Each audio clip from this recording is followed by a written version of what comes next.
So today's video guys, magluluto ako ng Coca Instant Noodles. Fried noodles. So ito yung aking mga ingredients guys. Ayan, kailangan natin ng luncheon meat. At saka egg, gagawin ko yung egg mamaya. At wala pa ako yung repolyo, bibili pa ako mamaya. So first step, ipa-fry muna natin itong luncheon meat. So hanggang siya mag-brown siya guys. Mas masarap kasi pag ipo-fry muna natin, separate yung ating luncheon meat. So, ganito dapat guys. Luto na ang ating luncheon meat. Ipa-fry din natin ang ating egg.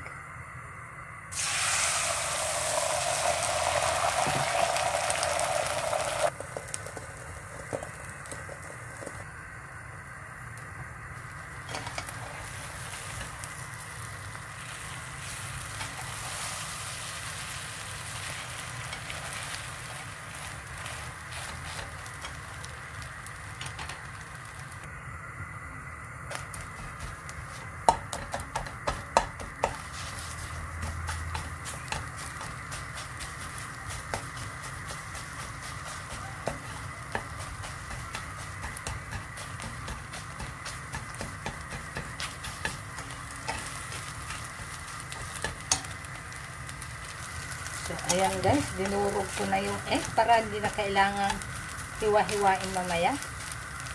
So, ready na yan. So, iboboil muna natin yung water guys. Maglalagay tayo ng asin at saka oil. Ayan, kunti lang.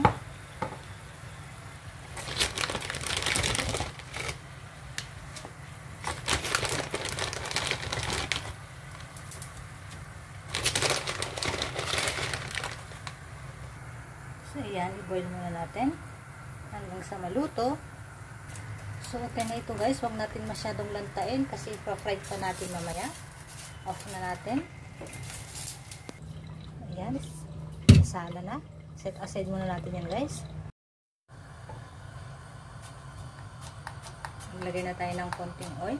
Kunti lang para hindi siya masyadong oily. Maglagay na tayo ng bawang.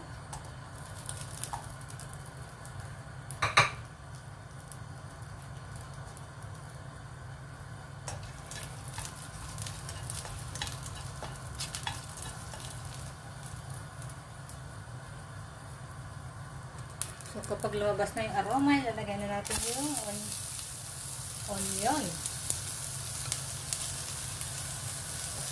So, fry lang natin siya hanggang sa maging translucent.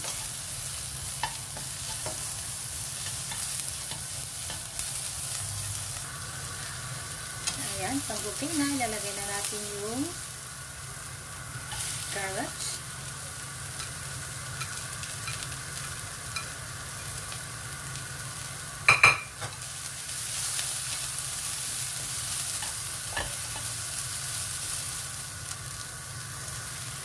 Lutuin lang natin kunti yung carrot.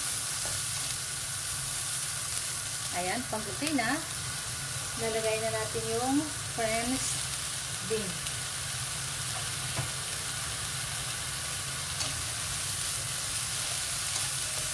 Mas masarap guys kung hindi masyadong lanta ang ating gulay. Yung medyo crunchy-crunchy pa siya.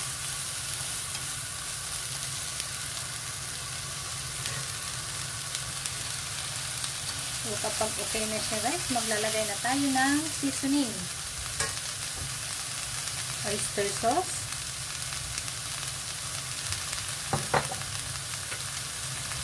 Soya sauce.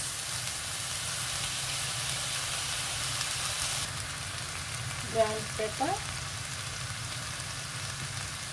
Chicken spice blend. Ito yung nagpapadagdag ng lasa guys.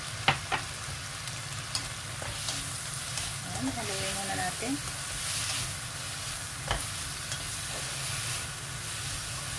So, kapag okay na guys, ilalagay na natin yung na-fried natin egg at saka luncheon meat. Yan, i-mix lang natin.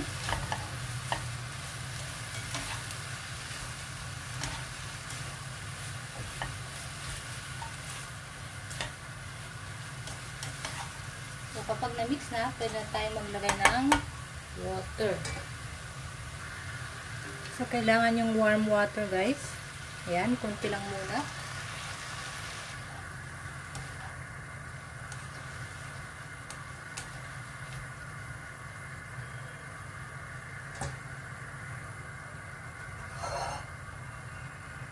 So, maglagay tayo ng dark soy sauce.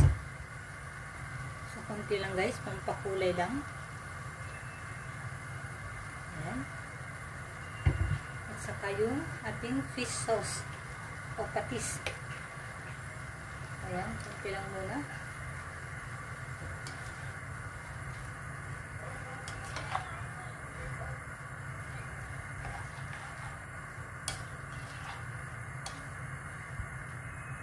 So, pag okay na yan guys, ilalagay na natin ang ating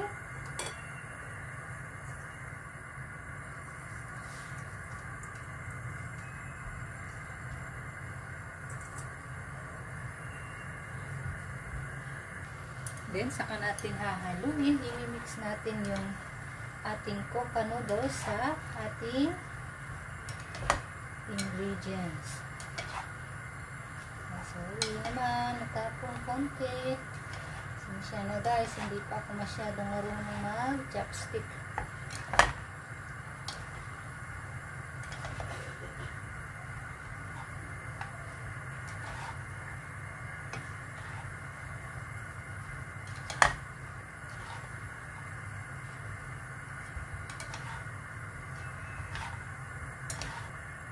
So, ayan guys, kung medyo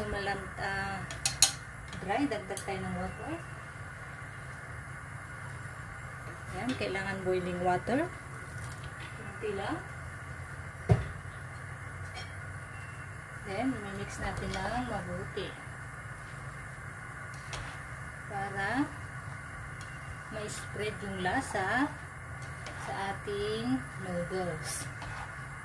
Take note guys, huwag nyo masyadong lantain para hindi siya masyadong malambot o magkadurog-durog yung noodles. So, yung tama lang siya guys.